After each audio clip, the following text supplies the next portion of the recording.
నాన్న ఆయన ఫోన్ చేస్తున్నాడు. అదది చెయ్యి. ఏవండి? హలో అను, ఎక్కడున్నావు? నేను వెంకటేశ్వర స్వామి గుడిలో ఉన్నాను. నువ్వు అక్కడే ఉండు, నేను వస్తున్నాను. నాన్న గుడి దగ్గరికి ఆయన వస్తానంటున్నాడు. నువ్వు వెళ్ళరా, అల్లుడు గారి సంగతి నేను చూసుకుంటా.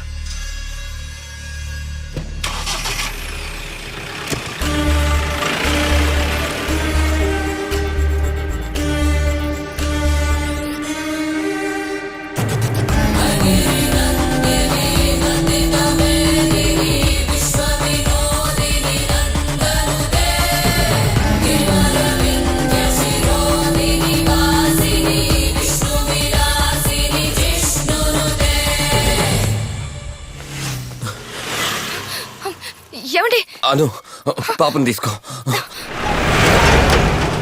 పాప జాగ్రత్త. ఏమైందండి? అవన్నీ నీకు తర్వాత చెప్తాను. పాపని ఇంటికి చేర్చు.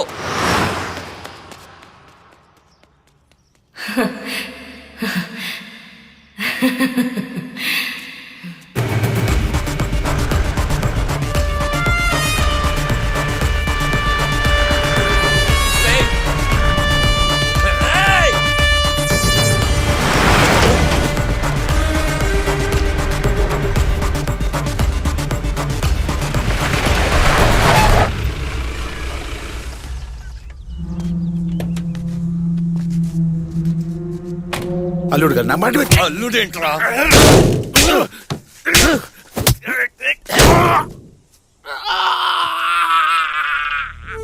చిన్న పిల్లలు మావయ్య, వాళ్ళ గుండెలకు చంపాలని నీకు ఎలా అనిపించింది? వాళ్ళని చూస్తుంటే నీకు మన బుజ్జి గుర్తుకు రాలేదా? ఎందుకలా చేసావు? ఎందుకలా చేసావు? నువ్వు ఏం చేసావు?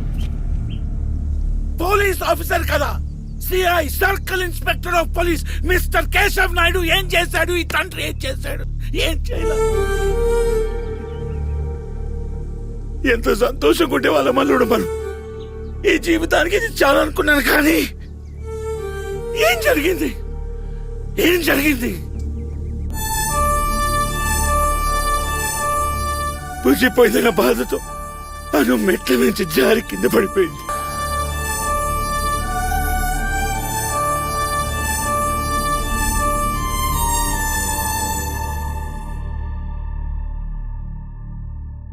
నాన్న, నాన్న. అను,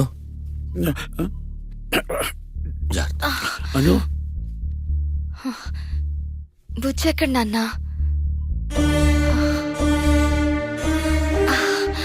నాకేమైంది నాన్న? ఎందుకు హాస్పిటల్లో ఉన్నాను? ఏమండి, బుజ్జికి హార్ట్ డోనర్ దొరికారా? అవును, బుజ్జి ఎక్కడా?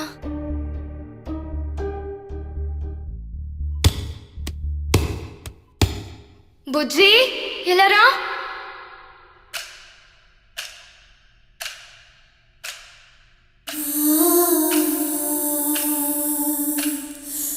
ఇలా రా. ఏంటమ్మా? అక్కడేం చేస్తున్నావు? రా.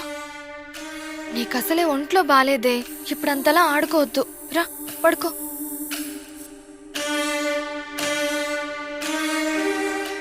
నాన్న, నువ్వైనా చూసుకోవాలి కదా.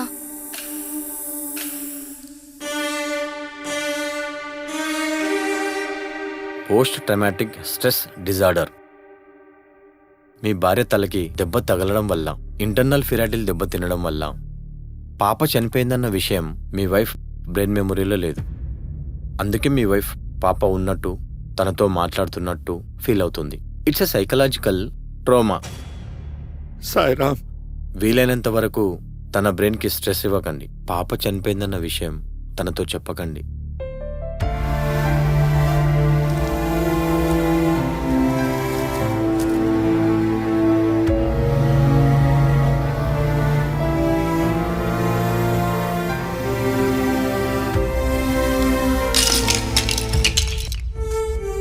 బుజ్జి పోయిందని తెలిసిన తర్వాత కూడా నువ్వు నేను బుజ్జున్నట్టు నటించేవాళ్ళం.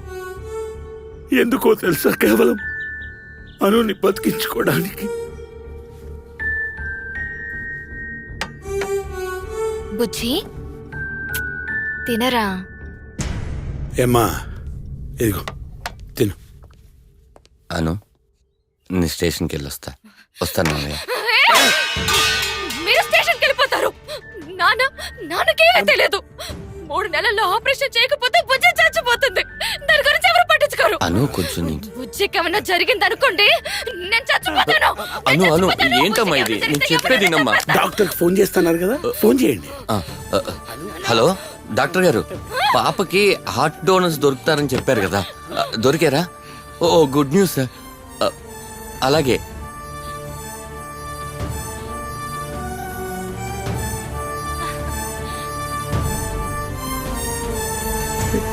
ఇది మీకు తెలిసిన విషయమే, కానీ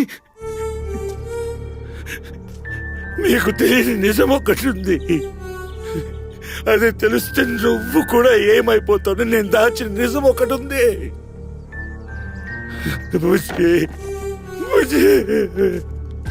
బుజ్జి చనిపోయాక డాక్టర్ అనంత్ పిలిస్తే హాస్పిటల్కి వెళ్ళాం. సాయిరామ్, అమ్మా నువ్వు నా కూతురు లాంటిదాన్ని. మీ పాప ఆపరేషన్ ఫెయిల్ అయి చచ్చిపోలేదమ్మా. మీ పాపకు అసలు గుండె జబ్బే లేదమ్మా. వెళ్ళొస్తానమ్మా, వెళ్ళొస్తాను సార్. వాళ్ళ పాపకి కాదు, మీ పాపకేం కాదు, నాది హామీ.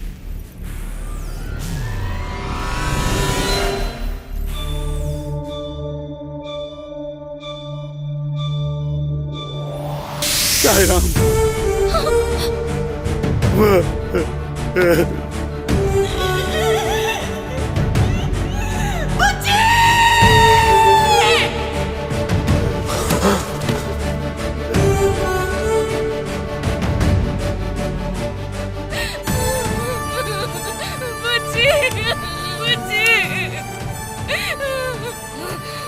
డాక్టర్ డాక్టర్ డాక్టర్, నిన్ను చంపేస్తాను. బుజ్జి నాకెవరా? ఇంకా చంపవు కదరా.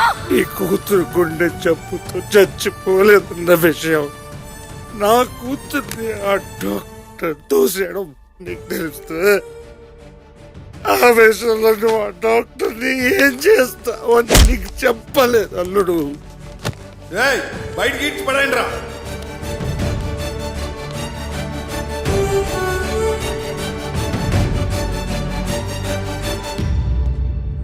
కానీ ఆ డాక్టర్ని ఏదో ఒక్కటి చేయాలి. ఏం చేయాలి? ఏం చేస్తే నా కోపం చల్లారుతుంది?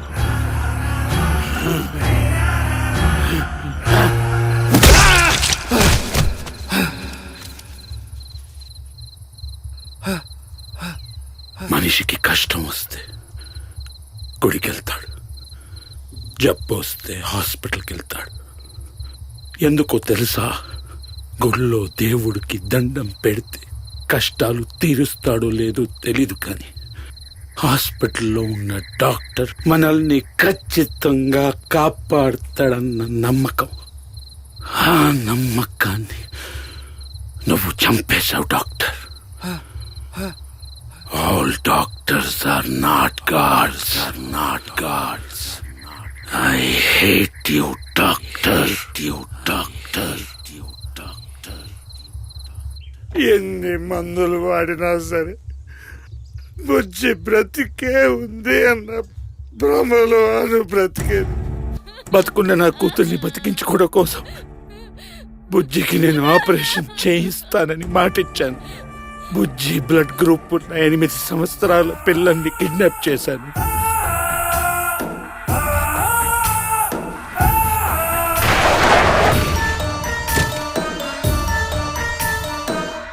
పిల్లలకి ఆపరేషన్ చేయాలనే డాక్టర్ త్రిపాఠిని కిడ్నాప్ చేశాము. ఆ డాక్టర్ కొడుకుని చంపేస్తామని బెదిరించి ఆ డాక్టర్తో గుండె ఆపరేషన్స్ అన్ని చేయించాం. నా కూతుర్ని బతికించుకోవడం కోసం ఒక్కటి కాదు 100 గుండెలు తీస్తా.